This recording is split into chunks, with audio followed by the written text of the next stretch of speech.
Hey everyone, Meet Kevin here. Okay, we've got to clarify what the heck is the Meet Kevin opinion on the market. So that way, if you like the Meet Kevin opinion, you could go long it. If you don't like it, you could go inverse Meet Kevin. It doesn't matter to me, I just want to see you make money.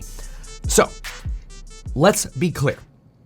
I'm going to talk about what I'm long-term bullish on, what I am currently bullish on in terms of stocks, and what I'm currently bearish on, and what I'm longer-term bearish on. Now, I want to be clear. When I discuss those things, they're different from trades, like day trading. Lately, like the last week and a half year, I've been doing a lot of day trading. And of course, anybody who's been in the Stocks and Psychology Money Group for the last 3 years, coupon expiring tonight, by the way, email us at staff if you have questions. I've been doing a lot more day trading. It's been really fun. That's because I'm heavier in cash right now, which you will see relates to my long and short-term theses. We'll discuss those. For example, this morning, I got a little burned. I got a little haircut on an NVIDIA trade. I got a little burned on a Masterworks trade, not Masterworks, I always say that wrong, MicroStrategy trade, mostly because MicroStrategy usually trades at a multiple of 2x to Bitcoin. So when Bitcoin's down 2%, MicroStrategy is down like 4%. That was not the case today, which was really, really weird. It was less than weird. But what I will tell you is we made bank on Lulu. Why did we make bank on Lulu today? Well, because this morning during the course member live stream, we're like, oh my gosh, Lulu's literally gone all the way down to this 390 resistance level that was previously a resistance level. Today it was a support level. And we bet on a bounce on Lulu right over here. Those 0-day options 3x'd at the time of this recording, 3x'd in value. That's insane. So Lulu really saved the day. That Lulu trade was sick. And you gotta respect the lines. So that's short term, right? That's trading, day trading. Again, I send those alerts in Stocks and Psych. What am I long-term bullish on? Long-term, I'm bullish on Train America. Nothing has changed with my opinion on Change America ever. It's something I've never flip-flopped on. Train America, Meet Kevin, always bullish Train America. America is the best place to invest, the best place to innovate, and while our country has problems, I'll never bet against America. I'm also bullish, for example, California, but California is like a shit show, okay? Like our politics suck, but that doesn't make me bearish on the people in the state or the state. So be clear about that. Bullish, Train America. Specifically, bullish AI, I do think there'll be a correction on some of these valuations. I think some of the valuations are stupid, but I'm bullish Train America, I'm bullish AI, American chips, American innovation. I don't care if it's ultimately Microsoft, NVIDIA, AMD, Intel. I'm a big fan. Facebook to some extent, although honestly, I'd rather invest in Amazon over Facebook or Microsoft. So I'm very, very bullish Amazon, mostly because their anchor of the, their anchor of retail has really become less of an anchor. This is the week chart on Meta. And so Meta, all-time new highs. An amazing play. I didn't touch Meta. I sat Meta out. Happens. But look at Amazon relatively. We're not at those all-time new highs yet. And what's something that's always kept Amazon anchored down? It's always been their exposure to retail, which they've lost money on. Every single order on retail, Amazon has lost money on up until this last quarter. They finally turned profitable. And even though we keep getting closer to 0-day shipping, Amazon's grasp on the logistics network is so good, I don't think you can bet against Amazon. And I prefer the Amazon servers over MSFT and certainly Meta. MSFT mostly because of the valuation. Meta more because I think Meta is more predicated on your enthusiasm for advertising and what AI is doing for advertising. My advertising play is Trade Desk. So that's just my opinion. Okay, so I want to be clear about those positions. Bullish Train America, bullish AI, bullish chips. Yes, there'll be a correction at some point. Bullish Amazon, specifically out of the server plays. Apple is in a pretty negative sentiment state. I do think there's a potential for going long Apple. The fact that they're now in talks with Baidu and Google embarrasses me, that this is a company that can't figure out AI themselves at this point. I do think eventually they will, but in the short term, they'll probably have to leverage somebody else's technology so that they can finally win as well. But they're not right now. So that's something I'm paying attention to.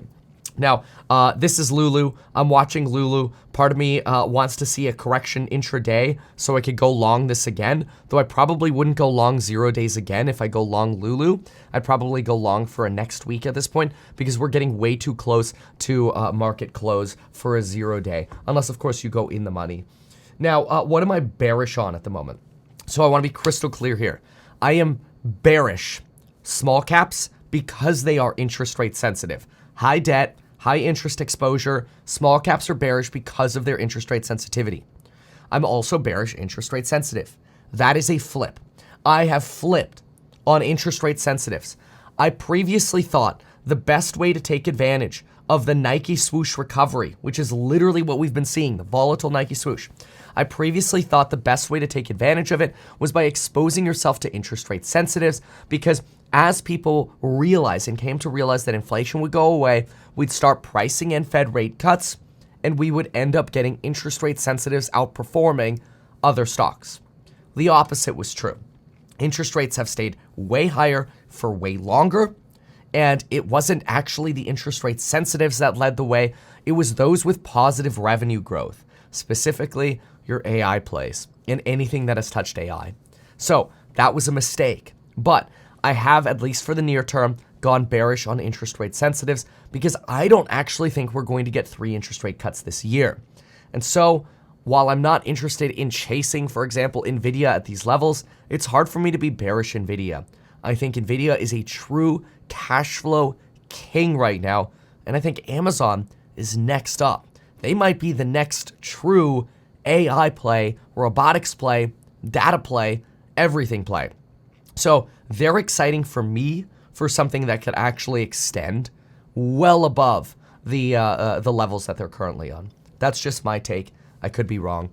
Let's also, and remember, none of this is personalized advice. Let's do a quick PEG ratio on Amazon so we could see Amazon on a PEG ratio basis.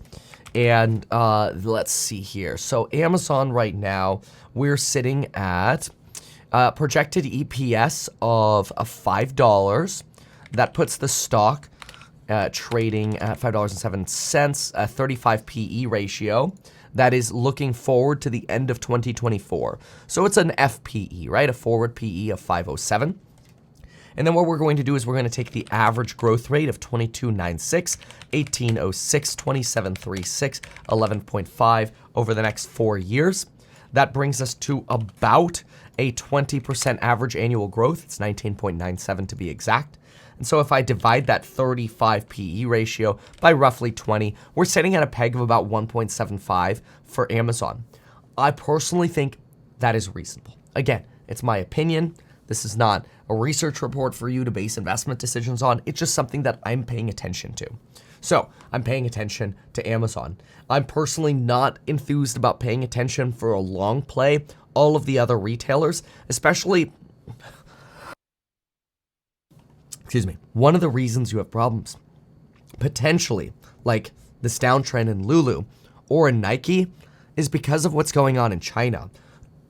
China has been a growth story for these plays.